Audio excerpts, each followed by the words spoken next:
I have repeatedly been impressed during my visits to the Soviet Russia and to the United States by the many things they have in common.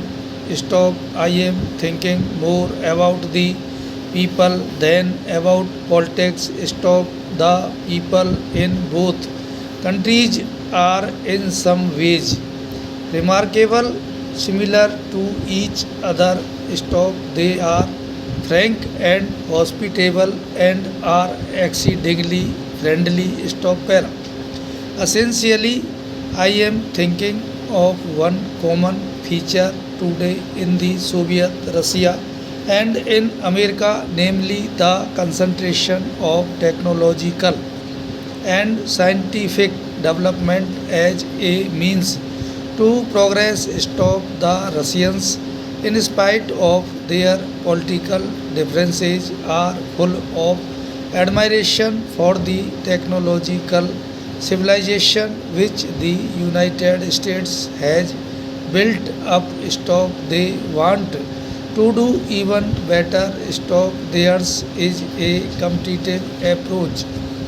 Stop, it is because of this, I think, that once they get over the present day political difficulties, the people of the Soviet Russia and the United States are likely to come much nearer to each other than possibly other countries might. Stop, para.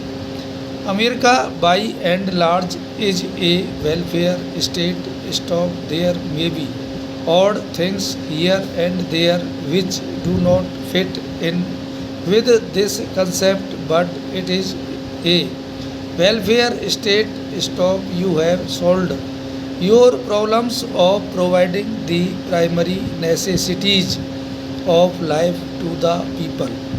Stop, we in India have not. Stop, our problems in India are fundamentally concerned with the primary necessities of life. Stop, in that sense, our problems are different from yours. Stop, therefore, the pure American approach does not often fit in because you think in terms of an affluent society. Stop, for example, you may think in terms of highly mechanized agriculture. Stop, but it may not suit India.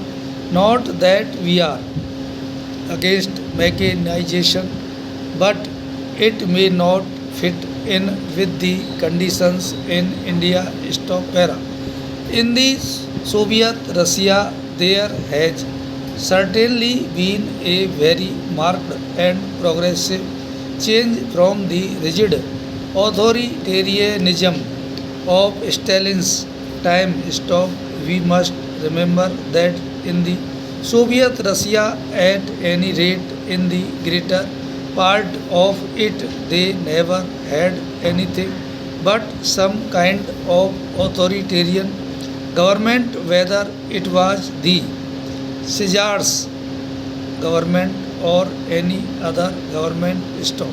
From that, they went on to a communist regime which has brought them some advantages, undoubtedly, but at the cost of individual liberty. They do not feel the lack of it very much, but ultimately, everyone feels the lack of individual liberty and lack of individual freedom. Stop.